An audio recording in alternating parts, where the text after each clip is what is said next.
Hey, how's everyone doing? Here I am. Welcome back to another podcast. Excuse me. I haven't done a podcast in a while, but here is yet another video. And this time I'm actually going to share this topic. I have a few of you guys have reached out to me asking me on regards to this. What are my thoughts on this or anything like that? And one of the key things I want to say is why do startups fail? I've been exposed to many business in many industries from aerospace, health to you can say home improvement, and every business is a startup. I think that's one thing we have to understand. There is no business model that just poofs out of nowhere. Every business is a startup. I don't care from what aspects of business you're in. It is a startup for initiate. And one of the key things, I think there's four things I've noticed through the years. After reading books, from Tony Robbins, Robert Kiyosaki to Napoleon Hill, to even being involved in business that have shut down. One of the reasons why startups will fail is for having the lack of having a product or a service that the market wants. Many times we're in this type of industry, or when people start to start up and do this entrepreneur aspect, one of the areas where they do fail is having a product and service that reaches the demand of the market. A perfect example of this is if we looked at Netflix, and I understand Netflix is under a lot of controversy right now for the movies that they have right now. That's how much I'm well informed of it, but I know there's enough controversy there. Well, Netflix, if you look at it, had a product and a service that was at the demand that Blockbuster wasn't giving. Even though, yes, I can tell you as a person, I did love the Blockbuster because you went, rent a movie. It was kind of the cool things to do as a weekend as a kid. But that business model did not survive because when Netflix came in, you were able to go online, rent the movies you want because at the time you were able to rent the DVDs that you wanted to see, watch it on your own time, and then mail it back when you were done and felt and wanted to exchange for another movie. Where in Blockbuster, you physically had to go and rent the movies physically and then physically return it. Where Netflix started to do this home on demand servicing.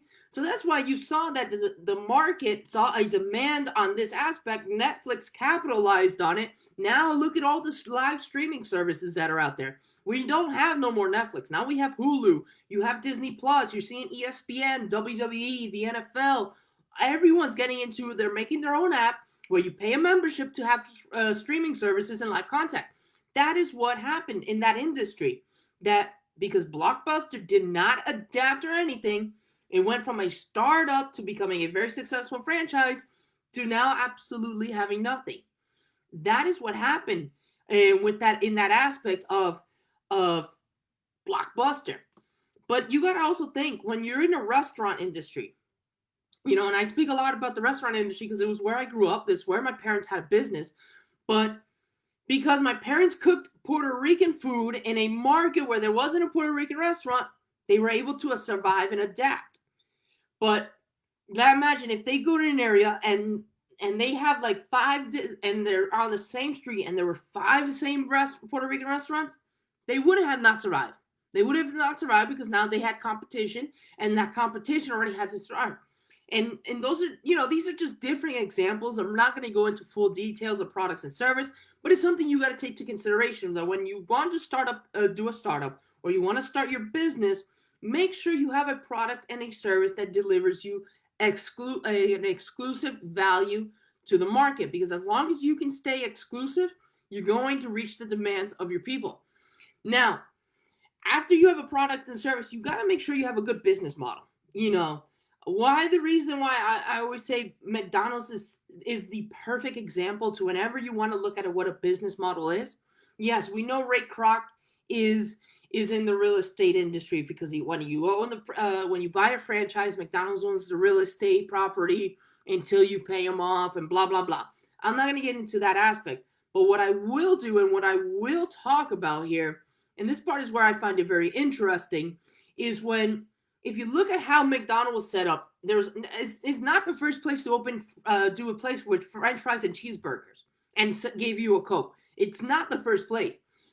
But what they did, they built an assembly line that when you order the food went to here, The hamburger guy did the hamburger, the fry guys did the fry burgers, and the soda guy gave the soda, and then boom, it was out. And it was an effective service. And that business model was able to become duplicatable, to become a like a style into what it is, the franchise of McDonald's nowadays. Then you, of course, you got the Burger Kings and the Wendy's, and everyone obviously did their stuff different, so obviously to give a different product and different flavor in the something so simple as a hamburger. But you just saw how McDonald's started a business model. Well, technically, it was the McDonald's brothers. Ray Kroc understood the model. He was able to duplicate it. And what happened? Nowadays, there's McDonald's everywhere. And sure, with this whole health changes and people want to live a healthier life, well, you're seeing McDonald's now adapting to that and making a business model to the demand of the market. And that's why, obviously, if you're going to start up a McDonald's franchise, you're not going to fail. And especially if you put it in the right location, you're in a very key market, your McDonald's is not going to fail. But let's say you want to do that. You got to figure out, no matter what industry you're in, what's the model. And even don't be afraid to look at your competition. Look at what they do and figure out, hey, maybe I can do this better, and let me duplicate this system so that way if someone else wants to, I can capitalize on this. Those are things you want to look into. Now, the other thing, comes down to poor management. I'm always glad to say that my parents never, in this aspect, yes, they're no more longer owners of a restaurant.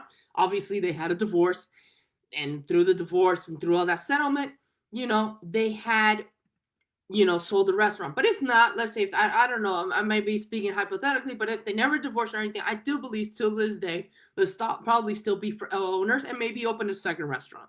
That is one of my biggest beliefs of what could have happened in that aspect.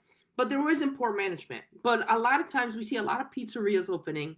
We see a lot of spas and all these things, and you see how beautiful. But because there isn't not a management structure in that business, everything collapsed. And yes, when you're starting up and you're the owner of that startup, you have to obviously be in there 24/7, 40. I mean, if your employee works 24 hours, you got to work 48 hours. You got to go that extra mile because now you got to manage it, make sure you oversee. You got to manage the finances. You got to manage people. Sometimes managing finances, the location, the marketing, all that stuff is very easy compared to when you're managing people. Always managing people is probably one of the most complicated aspects in business, is dealing with people, because you got to deal with different personalities. When if a person is extrovert, introverted, shy, a loud mouth, a cocky area, you got to deal with all these egos and make it work and balance it out. And always make sure the person you give in a position of a management, make sure he's able to handle that position and handle the pressure. So those are the things you got to do. But when you see a business model or you see a concept like that, you really go on and you notice that people, if it doesn't have, and you go into businesses, I always use an example of Walmart. When you go into a Walmart that's really nice, clean, to the nines, you're like, wow, this is such a beautiful, beautiful business. But then when you go to another McDonald's and you just see everything looks run down, not because of the people who go there to shop, it's because of the lack of management. The store manager does not have the leadership to keep controlling that up. So you see, these are aspects that you want. So you always want to make sure a business. And now the second one, and this is very interesting, running out of cash. A lot of people who get involved in business and invest a lot of money, let's say 10,000, 100, a million, $100, whatever it is, they manage that money to invest towards that business, but they do not keep that investment going in. So let's say within the first month, they do not, make enough of an income to survive the next month or the next year, or within the 5 years time span, they collapse. So yes, there is a saying, and a guy that I look up to, Grant Cardone, always says, to make money, you got to spend money. He says, and it's true. You want your business to be known. Well, you got to spend money in the marketing. You want business to you got to do all these things, but you also got to make sure that when you're doing it, you're not putting all the cash out, because you need cash to come in, but you got to make sure the cash that comes in is more greater than the cash that's coming out. And I see it a lot of times. I see a lot of people who do startups. They get frustrated. They're like, I'm in a year into this, and I try to buy this, those are things that you got to really take into consideration. And those are what you want to do when you're running a business. You want to actually stay focused into that. You want to make sure that the cash flow that's coming in is not greater than the cash flow that's coming out.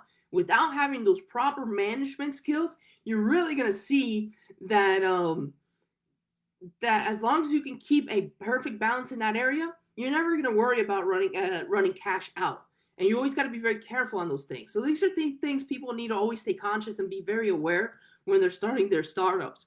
Now, to close this off, I understand I talked about, how to get a product or service out into a market. I know I talked about business models. I know I even talked about management.